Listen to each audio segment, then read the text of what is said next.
Jayda, what are we doing here? I don't know. I guess we should tell people. Welcome to the Strong Like a Mother podcast with Cherie and Jayda. We're doing your best. Doesn't mean you have to be perfect. So, who are you? So, I'm Cherie Mack. I am a wife, mom, local realtor in Baton Rouge, Louisiana. And we decided to do this podcast because we're both working moms and we know the struggles. And, you know, the more we talk and just kind of confide in each other in friendship, I think that the birth of this idea kind of took off and we felt that there was a need for that. Yes. I think it's like in thinking you're going through something as an individual and then you're like, wait a second, you too? Really? Right? My name is Jayda James. I am a wife, a mother of 3 rambunctious, independent girls aging from 15 to 5, and it's the 5-year-old who gives me the struggle.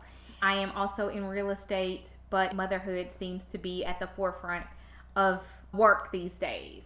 Yeah. So yeah, it's easy, I think, for motherhood to take precedent, and as it should, right? Yeah. I mean, that's, you know, that should be your priority, but I think in today's world where so many moms either want to work or have to work, it's a struggle. Yeah, and feeling guilty and all the things and figuring it out, or just, hey, I love working, I love what I do, and I still want to be a mom, and that doing both is fine. You don't have to choose. So true. So true. So I think we should talk about how we met. Yeah. So as we said, we're both in real estate, and we actually had a transaction together about 4 years ago. And I was like, oh, she's so nice. She's so easy to work with, as I felt like with, you know, other agents. And at the closing table, you're like, oh, we should do lunch. And I'm like, she's just saying that. She doesn't mean it. And you actually followed up and you were like, hey, do you want to go to lunch? You know how often you say that? You're like, oh, we should get together or we should do lunch or whatever it is. And you actually did text me and you were like, hey, do you want to go grab lunch? I'm like, look, I'm all about a bougie lunch. It wasn't even bougie. It was Zoe's Kitchen, which... No, it wasn't Zoe's. City Pork right by Zoe's. Okay. True story. We have eaten Zoe's so many times over the course of our friendship. It was City Pork. That is true. Which is amazing. Yes, at least that's still around. Yeah. So, and you tried to bring me a box of my clients' old photos, which then we forgot about. We did completely, but I mean, in the most random of ways, it worked out. So it started with a transaction. Mm-hmm. We went to lunch. And then we did a couple lunch dates. We did a couple lunches. And then I had this crazy idea to invite you to travel with me to a real estate conference. Which is not my thing. It's not my thing with traveling with other people that I don't live with. Just because of how my anxiety is set up, to be quite honest. Well, and I remember when I'm like, hey, like, I don't have a whole lot of, like, friends that are able to travel to this. You know, like, would you be interested in going? And then I think you thought we were going to get different rooms. I kind of did. I was like, hold on, let me tally up this total and see how much it's going to cost me to do it. But I'm like all for a girls trip because honestly, that was the first time I've ever done a girls trip. Same. Yeah. I mean, since I've been married at least, which has been a really long time now. But yeah. And I was like, well, wait. No. Do you want to just split a room? And it was like, it's almost like when you're dating and you're like, so, like, are we, you know. Like, I mean, are we like friends, or you just needed to split the cost of this room? Like, where is this going? I really just didn't want to travel alone, and I knew I would have more fun if I had somebody to travel with. So you used me.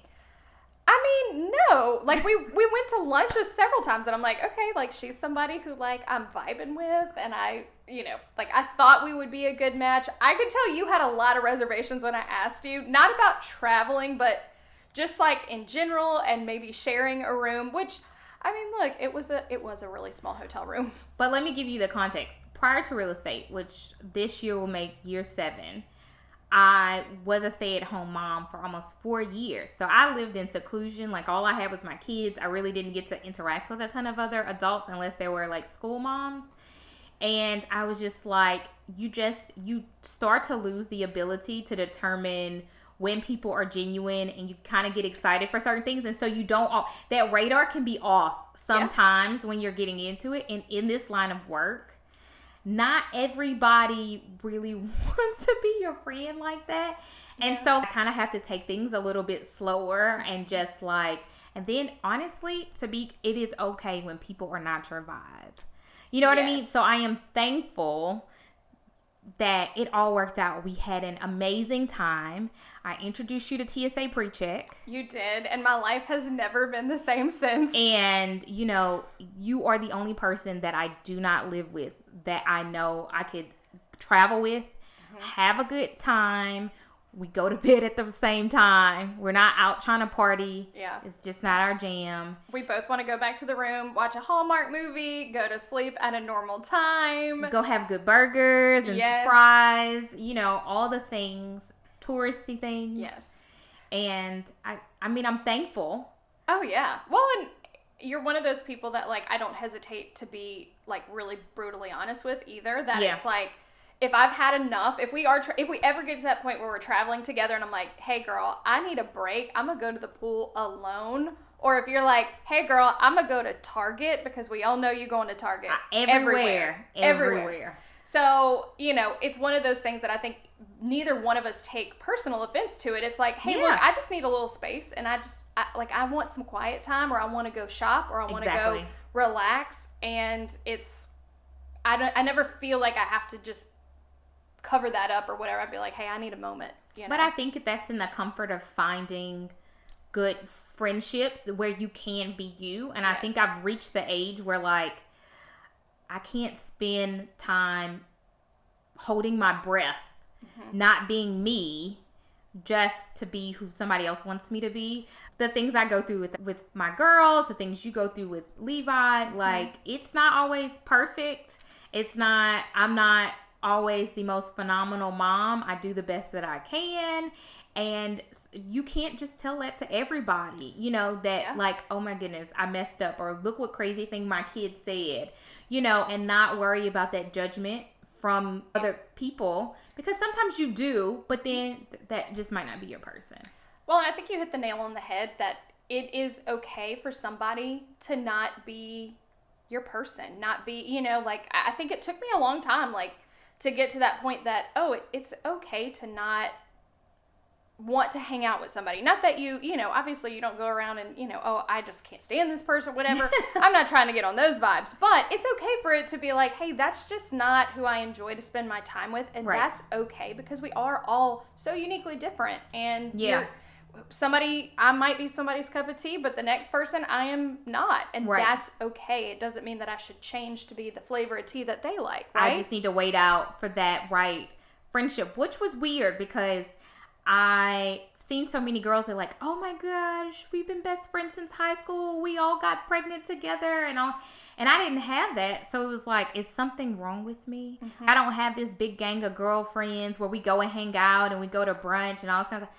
I love brunch, but I got to go with my husband and kids, because I didn't have that group of friends to go and do that with. And it took me a little while to realize that it was okay. We take long spurts where we're just busy and like hectic lives, but when we come back, it's like, oh my gosh, this is why we're friends. Like, you're my person, and we hang out. And so making sure that the friendships that I invest in are like that is so much more important to me with the time that I spend away from work, my family, because family takes so much of your time, your attention, your energy.